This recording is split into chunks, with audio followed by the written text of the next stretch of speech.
question, when I told Ellen that I needed to have friends, she said she did not want to have a girlfriend that needed that. And that is the day I left. Ellen DeGeneres is being sued nearly 2 years after allegedly causing a car crash. But another's. Why do you think she tried to put me in an institution, folks? I called my mother. Guess what? 2 people who wanted more than anything to have my truth buried. It was not my timing. That anxious or that quick moving that was going on the other side of the vehicle. Oh my gosh, he's completely alive. He was trying to get away.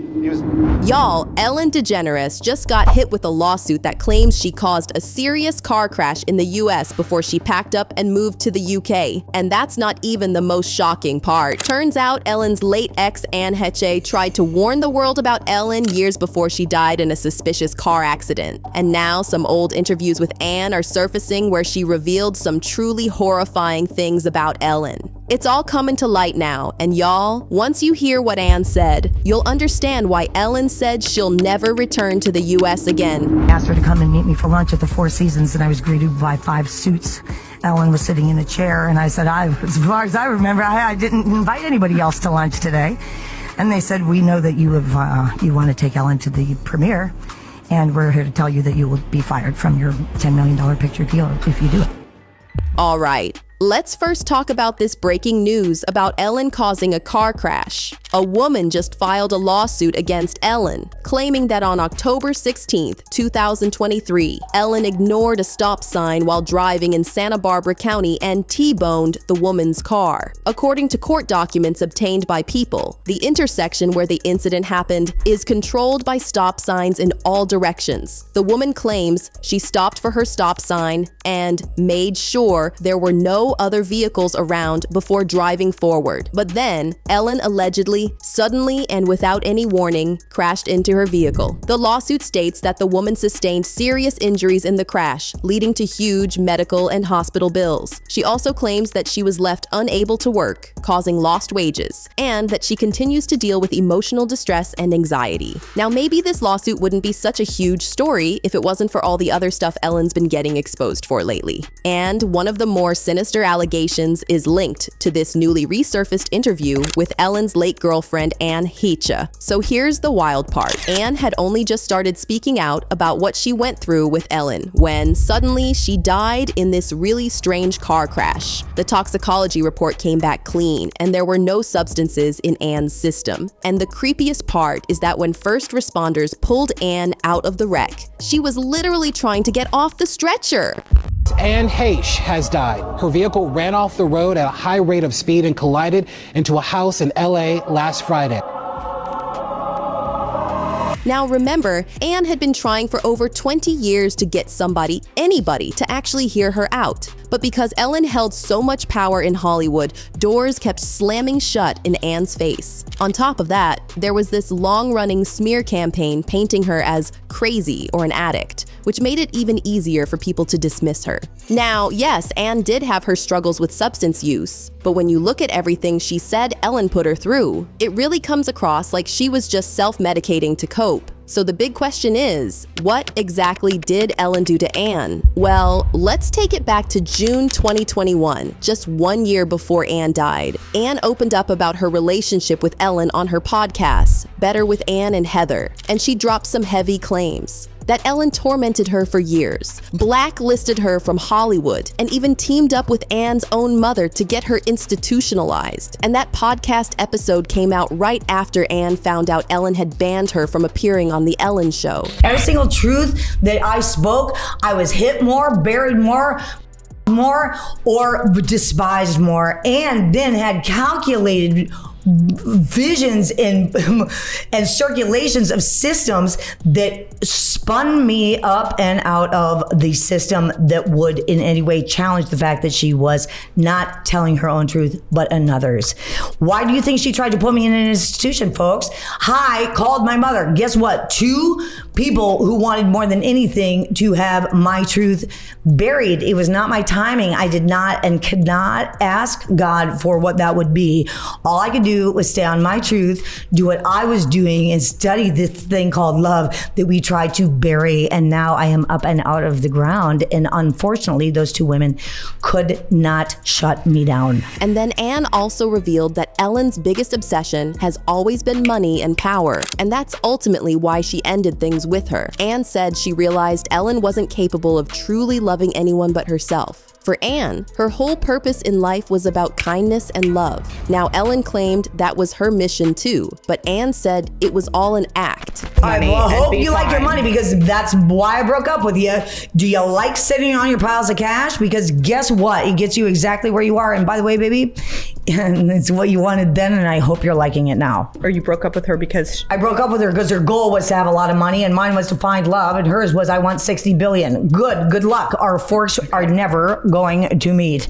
And here's another crazy detail. Anne said that before Ellen and Portia got married, Portia actually asked her about what it was like being with Ellen, and Anne warned her that Ellen was a walking red flag. Portia even asked me about Ellen before, Portia came to my wedding because I was on Ally McBeal with her, and Portia even said, I'm going to go after Ellen. I know you're not. I'm like, but you won't be the poster child, girl, because guess what? That poster child has already been taken. And by the way, it wasn't a great spot, but yours ain't going to be any easier. And I'm telling you now, like, red flag, red flag, red flag. Now, to give you some context, Anne and Ellen were basically the first big lesbian power couple in Hollywood. But behind that public image, things were far from perfect. Rumors had been swirling for years that their relationship was seriously toxic. Some even claimed Ellen was mistreating Anne while they were together, and Anne later confirmed this, saying that Ellen isolated her from friends and was insanely controlling. And if this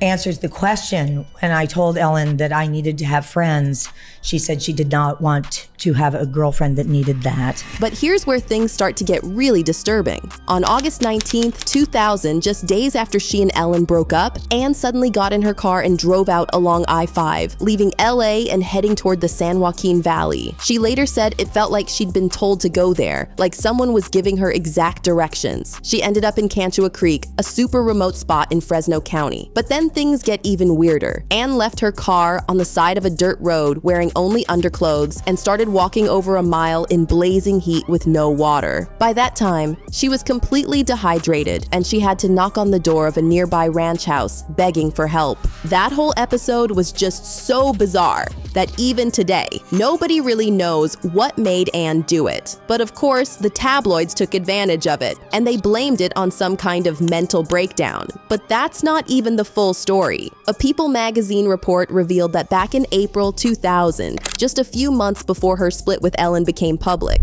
Anne was hospitalized after a severe reaction to some medication.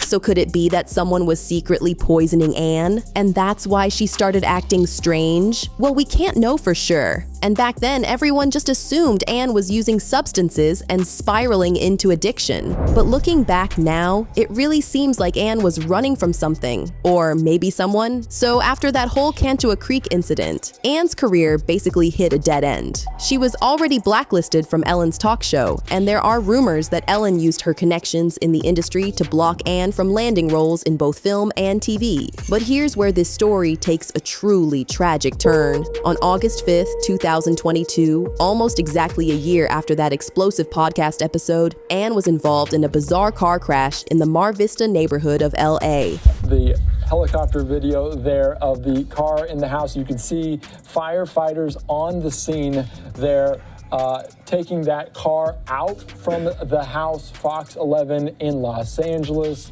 said the driver went into that house and sparked a fire. Firefighters were on the scene just before 11 a.m.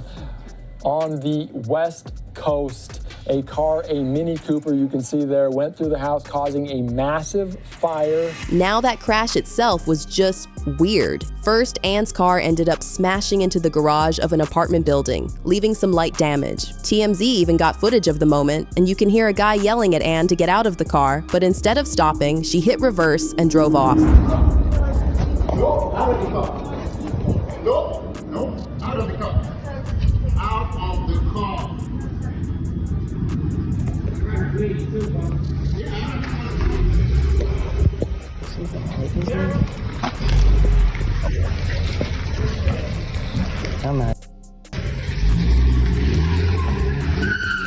But just a few minutes later, TMZ reported that Anne was involved in a second hit and run, and security footage showed her car racing down an alley and almost hitting a pedestrian. And then, right before the final collision, a doorbell camera caught Anne's car speeding through a quiet neighborhood street. And seconds later, you hear this horrible, massive crash.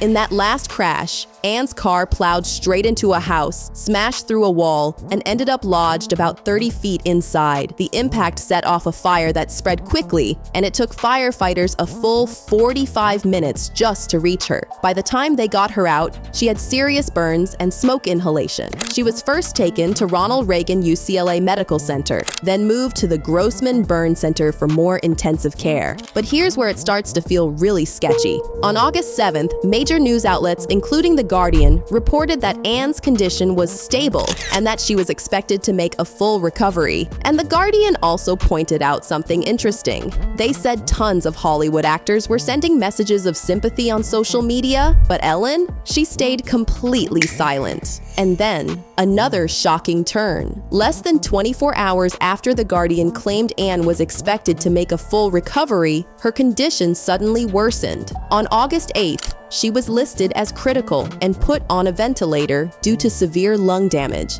And by August 11th, doctors were saying she probably wouldn't survive. That same day, Anne was declared brain dead. And 3 days later, her family made the heartbreaking decision to take her off life support. Anne Heche has been taken off life support a week after her horrific car crash. The 53-year-old actress was declared brain dead on Friday, and she was held on life support in order to donate her organs. I would say to anybody, go for what you feel truthfully in your life and you will be rewarded. But it didn't take long before people started questioning the official story. See, at first, the police claimed Anne had been acting strangely and looked like she was under the influence during the crash. But then the LA County Medical Examiner coroner released the official autopsy report, and it stated that Anne was not impaired by any substances at the time of the incident, and that no active substances were found in her system. But here's the part that still freaks people out to this day. There's this disturbing video showing Anne being pulled from the wreck. At first, she's completely covered, almost like she's already gone. Then, out of nowhere, she sits up, takes the cover off, and tries to get off the stretcher before the paramedics push her back.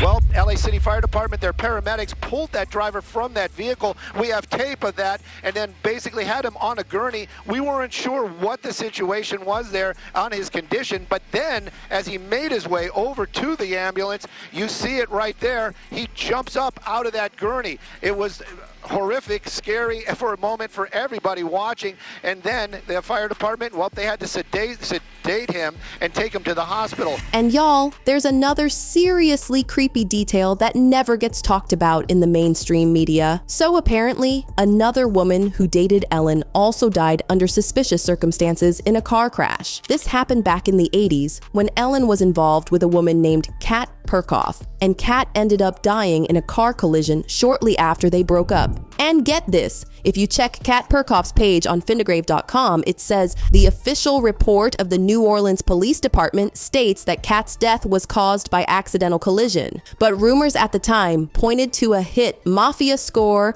and a police cover-up. Now back to Anne Heche. Just when you think this story couldn't get any more sinister, some new reports started circulating that Anne was digging into something about Ellen that's way darker than just her being a toxic girlfriend. And because of what Anne was allegedly uncovering, some say she became a target. There's even speculation that the daytime car crash wasn't an accident at all, but a warning to anyone else who might dig too deep.